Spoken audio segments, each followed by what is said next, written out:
insurance agent in Clinton. The annual Clinton Fire Truck Parade is tonight. Captain Chris White with the Clinton Fire Department is inviting anyone in the area to come to the Illini Drive area of Clinton for the annual parade. He indicates they invite departments from across central Illinois and individuals with fire trucks. This year's parade is going to be our standard fire truck parade. We do it during fire prevention each year to bring awareness to fire prevention, give a community a chance to interact with fire departments, bring the kids up, anybody that may have missed the fire prevention in the schools. Gives us a chance to let them go through the fire prevention trailer. We have some exhibits set up where we talk about fire prevention with them, how to get out of a structure and just how to be safe, check fire extinguishers and fire alarms, smoke detectors. So we were able to do that. Just gives really the fire trucks draw the community to them and the kids come in and interact. And it's all to just talk about fire prevention in the home and what they can do to minimize the impact of having a fire or to prevent the fire in the first place. Mm-hmm. All of our local departments in Dewitt County always show up. We invite all of Hayworth, Forsyth, all the way out to Lincoln. One of our members started working at Sullivan. He's talked to their department about bringing fire trucks. We've had them as far as Champaign County. We've really had them from all over Illinois. People bring out private fire trucks that have them. So those are always great to see. So each year we send out feelers to everybody and we just see who shows up. But they do typically show up from a pretty good distance away. Last week was Fire Prevention Week. Captain White says they were in the schools with the kids with lessons and fun in Clinton schools. Yeah, we always try to talk to them about what it is to be a fireman. We don't want children to be scared of firemen. We show up with a lot of specialized gear, helmets, and we have a face mask and a air pack on. So we seem intimidating and scary. So we don't want them to be scared of that. So we show them what we look like and sound like in that regard. Talk to them about how to stay safe around fire. Talk about smoke detectors. We really want the kids to go home. We hand out goodies to them, and that's to drive conversation in the home with the parents to remind them, check your batteries and your smoke detectors because nothing alerts you to a fire quicker than a smoke detector going off. So they're really crucial to make sure they're working. And then we run them through our smokehouse. We put some fake smoke from a fog machine into it. It makes the smoke detector go off, and then the children react like they would in the house. So we kind of train them on how to check for heat, stay low, and then get to a window and yell for help and exit the building. The fire truck parade gets underway just after sunset. Trucks gather at Clinton Junior High School and travel through Illini Drive towards the Clinton Square on Main Street and park on the square where the smokehouse is set up. Year after year, the Waynesville Women's Club's gingerbread cookies are always a must-have for those who get to the annual Apple and Pork Festival. Sherry Roch and Kathy Sisko say Saturday sales were a little slower than usual this year. Gingerbread cookies are typically sold out quickly by Sunday. Very good. Yesterday, we were surprised because usually on Saturdays, our line wraps around the corner of the tent and down past the sign to the homestead. And we had that part of the day, but not all day, which is very unusual. So today, hopefully, is making up for that. Approximately 7,500 to 8,000. A lot of baking. We start in March. We got it down to a fine science, 2 bakes a month. March to the first of September. And then there we are. Whatever we have is what we bring. Sisko explains the funds raised at the Apple and Pork Festival go right back to the community and allow them to stay involved in keeping the community looking nice. We put it all right back into the community with us not really having any businesses in town. We help provide the park. The village let us name the park. We call it the Gingerbread Park. And we've pretty much put everything in the park that's there. We've done Christmas decorations. We've done street signs. We've done flowers in pots. Most anything you see that stands out in Waynesville, Women's Club is somewhere involved. It takes the community. Everybody helps, but we're very involved in the community project. It's crazy. That's all I can say. We started out years ago, and we were doing in our houses, and we were bringing over approximately 1,200 cookies and selling them, and thought we were doing great. It's grown to 8,000 now. So it's Cisco explains the funds raised at the Apple and Pork Festival go right back to the community and allow them to stay involved in keeping the community looking nice. We put it all right back into the community with us not really having any businesses in town. We help provide the park. The village let us name the park. We call it the Gingerbread Park. And we've pretty much put everything in the park that's there. We've done Christmas decorations. We've done street signs. We've done flowers in pots. Most anything you see that stands out in Waynesville, Women's Club is somewhere involved. It takes the community. Everybody helps, but we're very involved in the community project. It's crazy. That's all I can say. We started out years ago, and we were doing in our houses, and we were bringing over approximately 1,200 cookies and selling them, and thought we were doing great.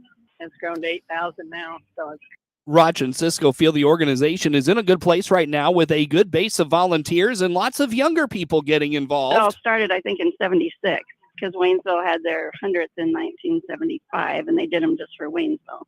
And then after that, then we started bringing them here. But there's only a core group of about 8 of us that do this. And then for this weekend, we include anybody and everybody that's willing to help us.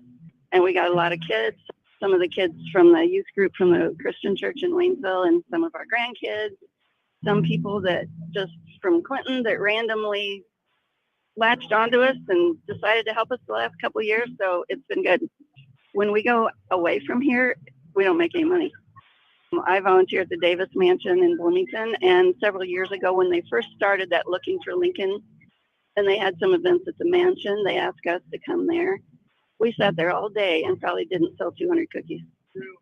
We get calls even when it's not Apple and Pork. I didn't get to come. Do you have any that we could get, some other time when we bake? So we take names. And the Apple and Pork Festival this year was September 23rd and 24th. It drew roughly 86,000 to Clinton. A warm week allowed producers to continue progress in the fields as the harvest rolled on. State crop statistician Mark Schleusner says last week was well above average for temperatures, and soybean harvest is ahead of pace. The Illinois soybean crop was dropping leaves on 97% of acres as of Sunday, compared to 88% 1 year ago and 85% for the 5-year average. According to Schleusner, the corn crop is slightly ahead of last year's harvest, and the condition of the crop declined slightly. Get news anytime from your computer or mobile device at DeWittDailyNews.com. A look at local sports comes up next. MR Systems Wireless is your local internet provider for Clinton and surrounding area. They have the products you want and the local service you deserve. MR Systems Wireless Internet service for home or business includes unlimited data, unlimited streaming, and unlimited calling. Plans start at just $48 a month and get a free Roku 4-lease with our media packages. Get the speed you need with MR Systems Wireless. Call them at 935-2100. That's 935-2100 for MR Systems Wireless. Enel North America is dedicated to creating long-term shared value for our host communities. Enel is proud to be the exclusive sponsor of the WHOW WEZC McLean County Community Spotlight, featuring the important work of a different McLean County nonprofit organization each month. Hi, I'm Cody Monkman, Network Director for the Neighborhood Care Center. Our new McLean County Care Center location is designed to support and inspire people to reach their God-given potential. Located at 112 North Buchanan in Hayworth, our new location will serve the communities and small towns in McLean County through our weekly service platforms. Stop by Wednesdays beginning August 30th at our new location. Enel is a clean energy leader in North America and is working to electrify the economy and help build a net zero carbon future for Illinois. They're proud to be the exclusive sponsor of the WHOW WEZC McLean County Community Spotlight. Thank you for listening to this Miller Media Group radio station. We appreciate you making the choice to tune in to us. We want to remind you of some things to keep the attorneys happy. Our stations allow one winner per household in a 30-day period. Cash prizes are mailed to our winners within 30 days of winning. And as you've probably already guessed, portions of today's programming on this Miller Media Group radio station were pre-recorded and are mechanically or digitally reproduced. There. Now we've made the attorneys happy. Thanks again for listening to this Miller Media Group station. With SRN Sports, I'm Jeremy House. Major League Baseball, the Texas Rangers sweep themselves into the American League Championship Series. Correspondent Dave Ferry reports. The Rangers are in the ALCS after completing their second straight playoff sweep, whipping the Orioles 7-1. Nathan Eovaldi allowed a run and 5 hits over 7 innings, fanning 7 and walking none. Once we scored the two runs, I think, in the second inning, and then the other 4 in the third, it was for me, my job was to go out there and attack the hitters as much as possible and get as fast as outs. Up 1-0 following a Corey Seager homer in the bottom of the first. The Rangers put together a 5-run second as Mitch Garver belted a 2-run double and scored on a 3-run homer by Adolis Garcia, chasing Dean Kramer. I'm Dave Ferry. In the other AL Divisional Series, Houston crushed Minnesota 9-1 to take a 2-1 lead. This is SRN Sports.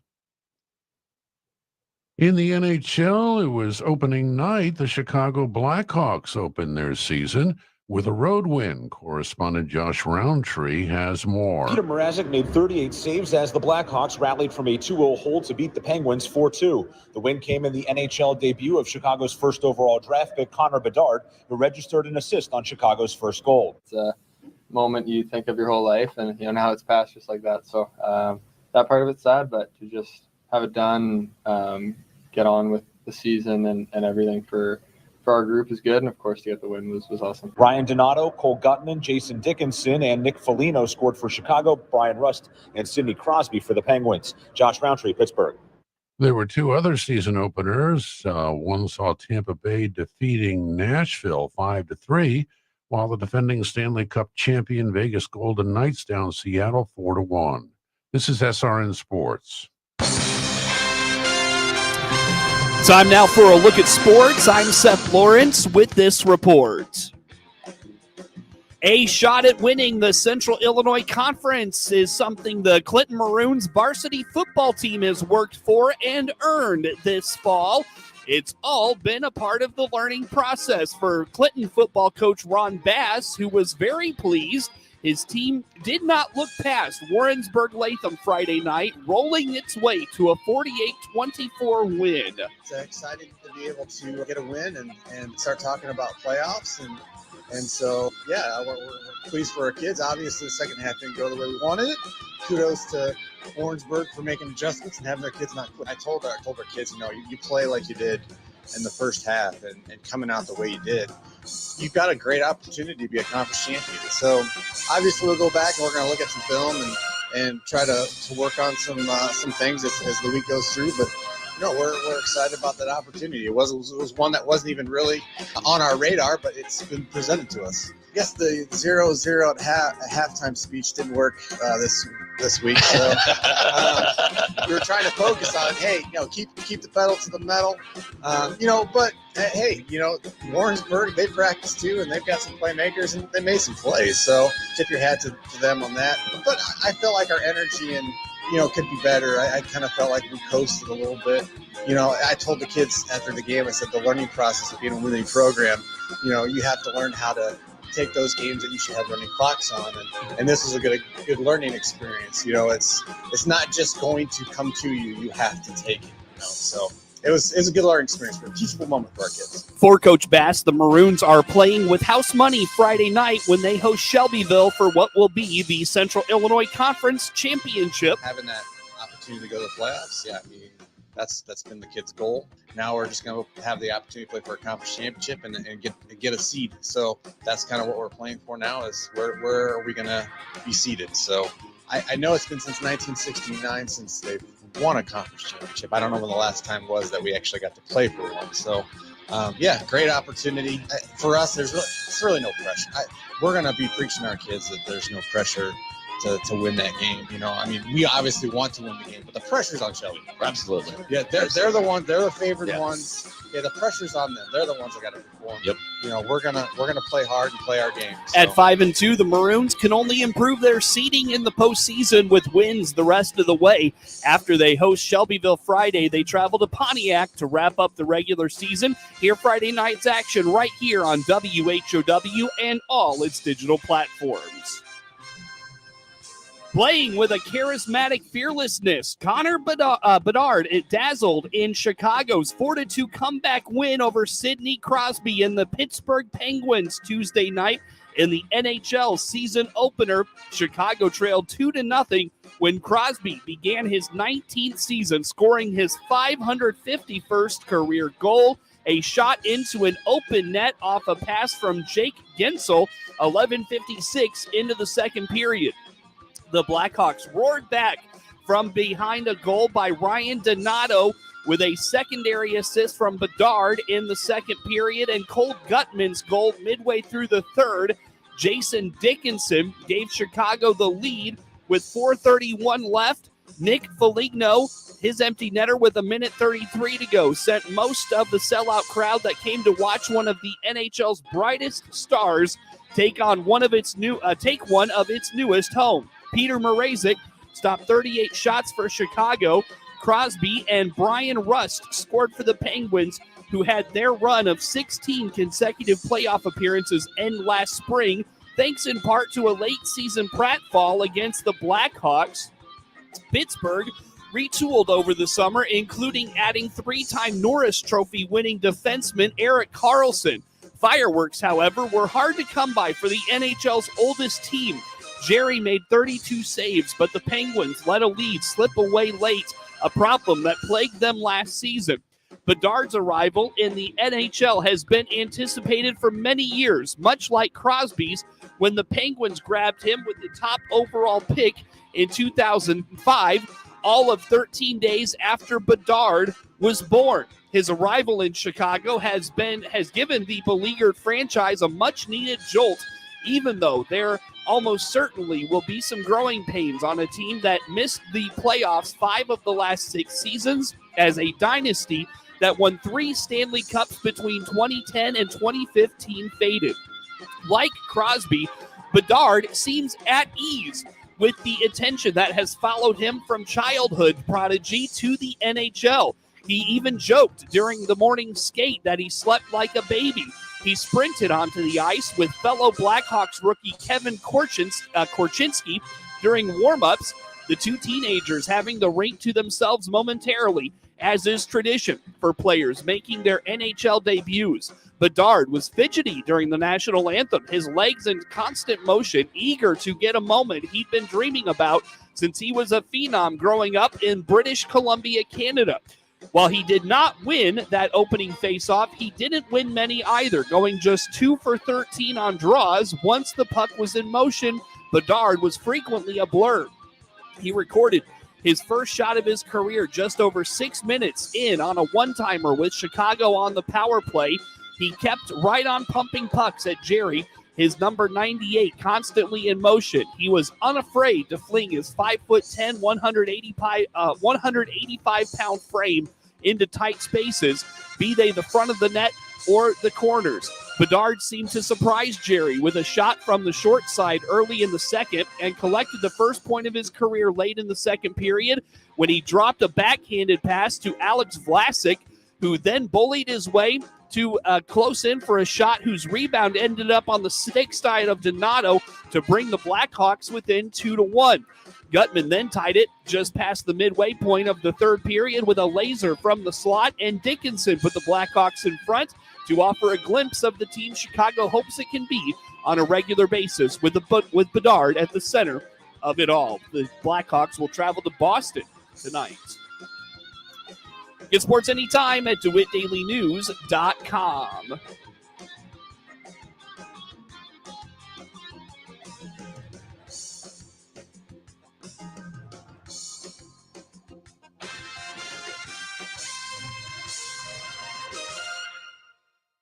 Paul Scourin, CEO of Warner Hospital and Health Services in Clinton, here to remind you that October is Breast Cancer Awareness Month.